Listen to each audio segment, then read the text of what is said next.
Está no ar mais um Palavra de Especialista, o podcast da Associação dos Delegados de Polícia do Estado de São Paulo. Hoje eu tenho o prazer e a felicidade de receber um amigo, Dr. Felipe de Moraes. Obrigado, Rodrigo. Agradeço a oportunidade imensamente e a toda a audiência do canal de PESP.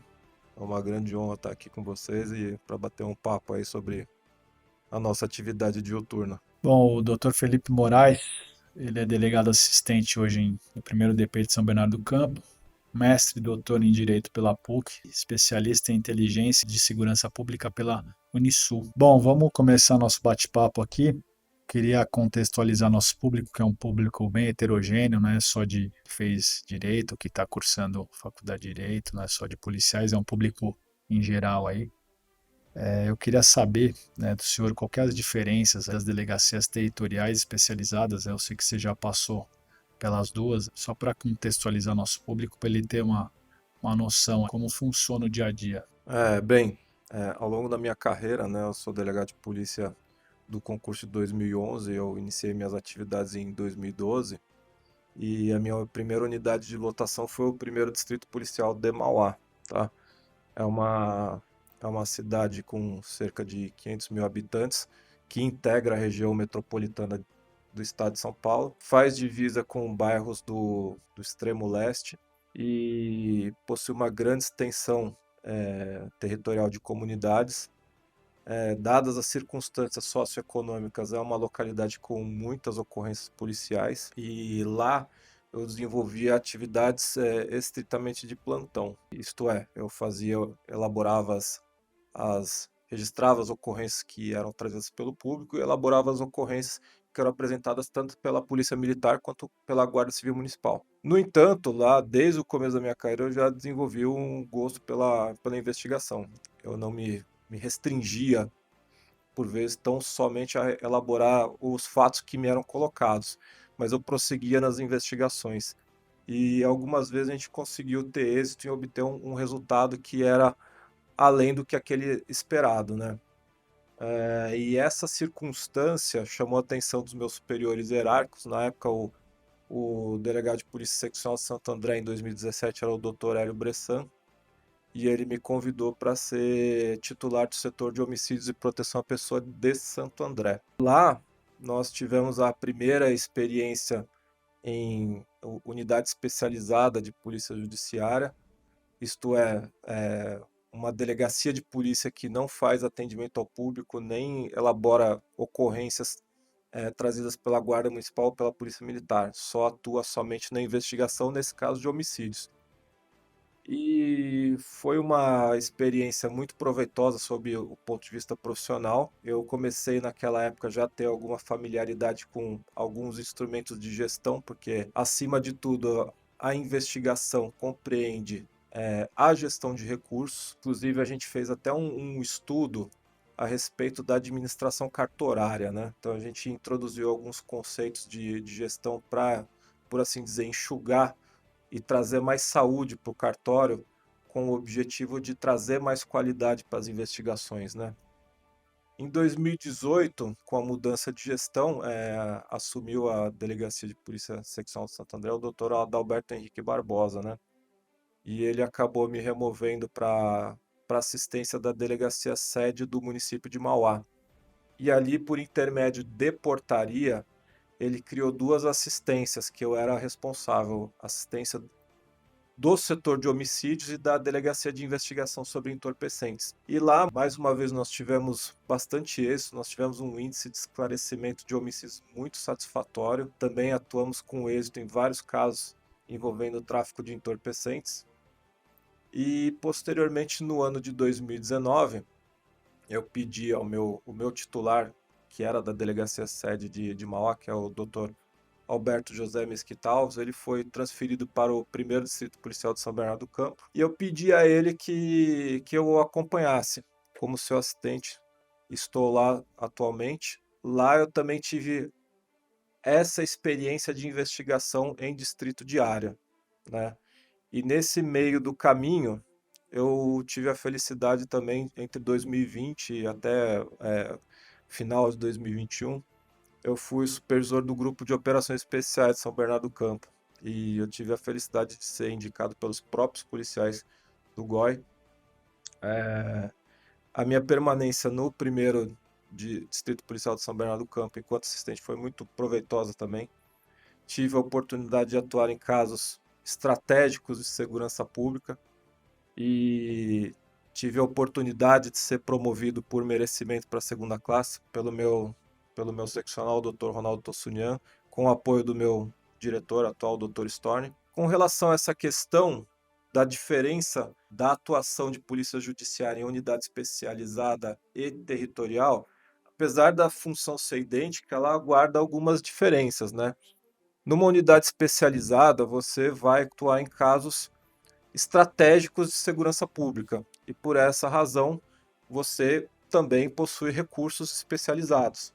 Você também conta-se desonerado de dispensar recursos para a elaboração de ocorrências trazidas pelo público e também pela Polícia Militar ou Guarda Municipal. Nos distritos territoriais, é possível sim você atuar em casos de natureza estratégica, porém você tem que conciliar, você tem que dispensar os recursos de forma equivalente para você dar vazão a essa demanda que vem de fora com esses casos que, por assim dizer, são estratégicos para a segurança pública. Pelo que vocês puderam ver, o Dr. Felipe tem uma vasta experiência aí na questão de investigação, né?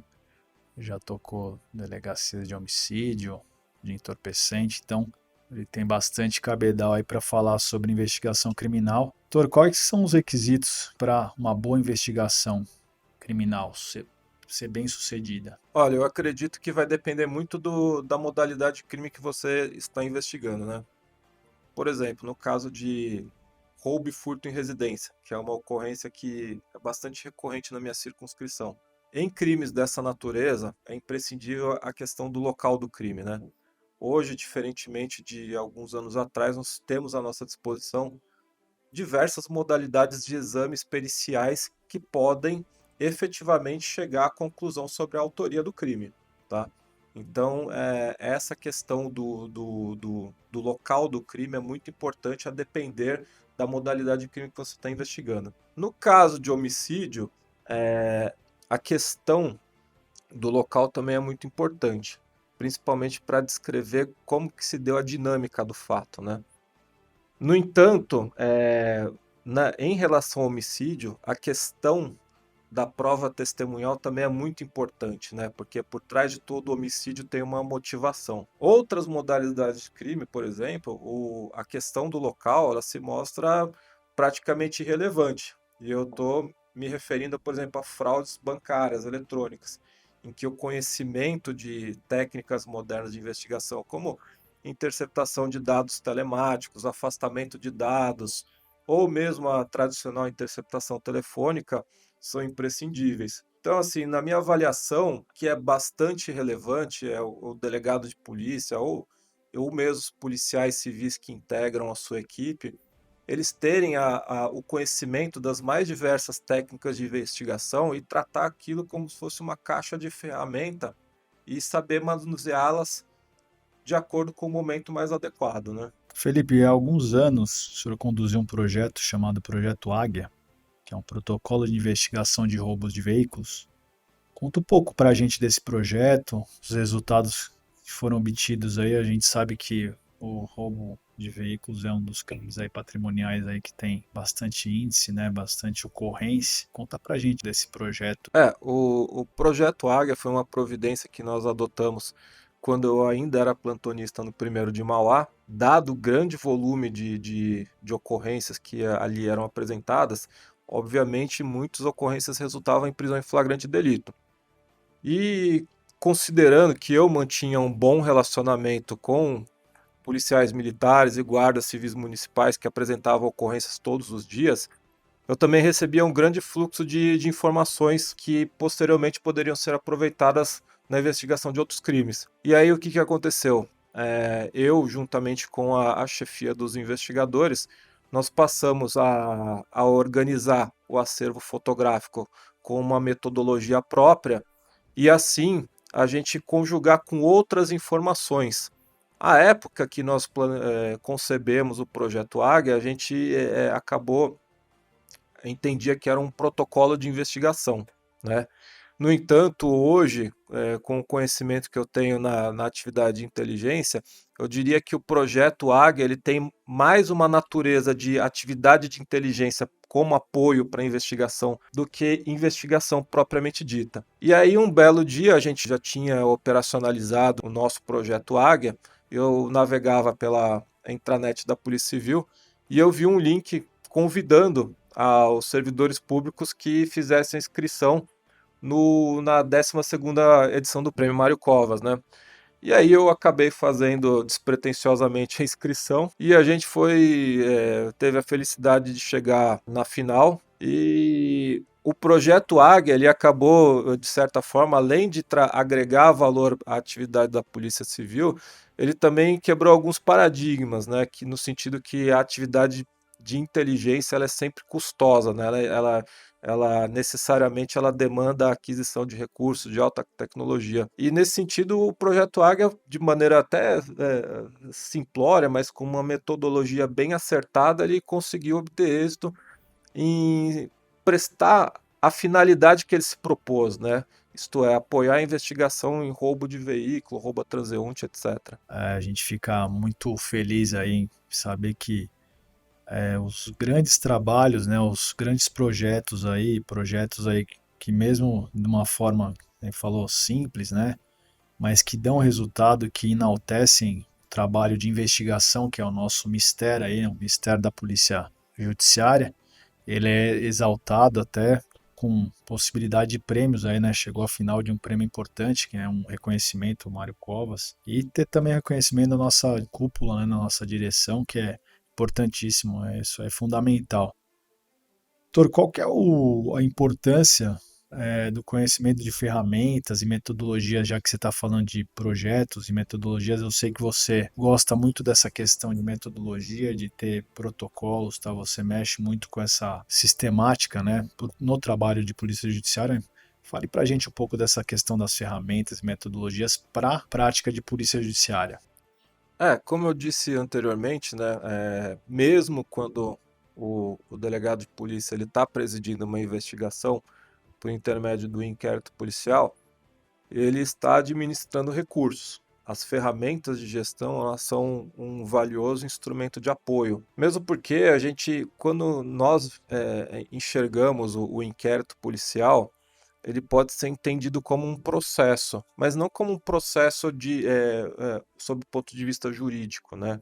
Como todos sabem, a natureza jurídica do inquérito policial é de procedimento, porque a própria dinâmica do inquérito policial ela não autoriza a instalação, por exemplo, do contraditório e ampla defesa como se dá na fase processual. Né? Na fase processual, como todos sabem, predomina a unidade, a concentração de atos numa audiência única. O inquérito policial, por conta dos atos serem praticados de acordo com a dinâmica que os revela, essa instalação do contraditório ela é diferida, entendeu? Mas é preciso entender o inquérito policial como um processo de negócio, tá? Enquanto que uma sequência de atos que vai resultar num produto que tem um destinatário final que é a própria sociedade. E esse processo ele é desencadeado a partir de um evento de negócio, né? Então, dentre essas ferramentas de gestão, eu destaco, como eu disse, a gestão por processos e que ela pode ser aplicada tanto no bojo da investigação criminal, como também na administração de recursos, né? Aquisição de material, contratação de pessoal.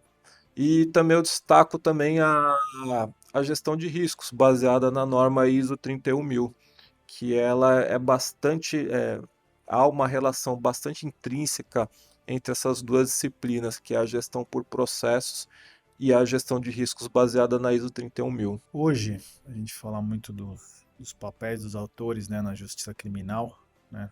Hoje a gente tem muito essa questão da figura, né, dos atores, tanto no processo penal como na segurança pública. Né? Nós estamos vivendo uma fase de transição aí de governos, tá? Qual que é o papel hoje o senhor enxerga o delegado de polícia no sistema de segurança pública ou mesmo no sistema de justiça criminal? Tá? Qual que é a importância num cenário atual aí de, vamos ver que nos aguarda aí nessas mudanças, transições de governo, tanto federal como estadual, do delegado de polícia? Rodrigo, eu acredito que a gente tem que responder essa pergunta fazendo um retrocesso no tempo, né?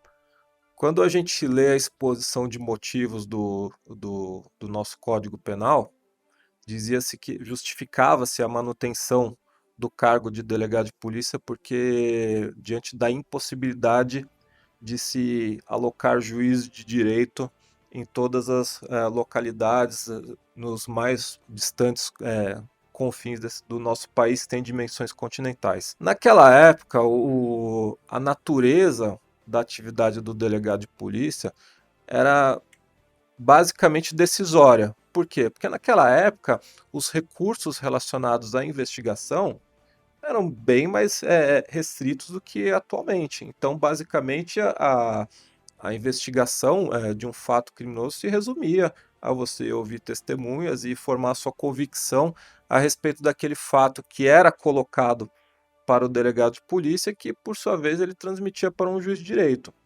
Hoje, com o avanço das técnicas de investigação, eu acredito que o papel principal do delegado de polícia hoje em dia é tomar à frente as investigações, ser um ator preponderante nessa atividade que é a investigação criminal, dominar ferramentas de investigação, liderar policiais civis na investigação, enquanto uma atividade que efetivamente traz valor para a sociedade, né? E, além disso, essa questão também da gestão de recursos da Polícia Civil, porque dadas a diversidade de atividades desempenhadas por um órgão de natureza policial, é imprescindível também esse conhecimento na gestão de recursos, né? Então eu acredito que esses são os dois pilares que estão crescendo cada vez mais, se relacionam à atividade do delegado de polícia, né? Que é a investigação e também o aprimoramento da gestão da própria instituição, né? Porque, na verdade, nós temos essa figura, né, de ser o dirigente da instituição, então não tem como, né, se desvincular dessa questão da gestão, que é fundamental, né? Fundamental para qualquer órgão público você ter esse primado da gestão, né, da coisa pública, né, no caso, a nossa instituição. Bom, eu vou deixar o Felipe fazer as considerações finais. Tenho certeza aí que vocês tiveram hoje uma aula aí sobre polícia judiciária, as atribuições aí de um plantão policial, de uma especializada, as delegacias territoriais, as especializadas. Aí é sempre bom a gente trazer colegas aí que estão trabalhando diuturnamente aí com a polícia judiciária, né, que já passaram por alguns caminhos aí, por alguns setores e departamentos. Parabenizar o Felipe pelos trabalhos que tem feito aí, a gente é colega e amigo de profissão aí, eu acompanho a carreira dele, sempre muito elogiado. Deixa só a palavra final aí, Felipe, para a gente encerrar o programa aí. Muito obrigado pela oportunidade, Rodrigo, a toda a diretoria da ADPESP, os quais eu tenho, além de serem meus colegas, eu considero como meus amigos aí também. Agradecer a toda a audiência aí do canal da ADPESP e estamos à disposição, tentando fazer cada dia o melhor possível em benefício da sociedade e da segurança pública. Eu agradeço, Felipe, aqui pela entrevista, pelo ótimo bate-papo. Fico por aqui, acompanhe nossas redes sociais no Instagram, no Facebook, sigam os podcasts da associação, né, no YouTube e no Spotify. E até o próximo programa. Não deixem de comentar e curtam e compartilhem todos os nossos podcasts e materiais aqui que a gente traz para vocês. Obrigado.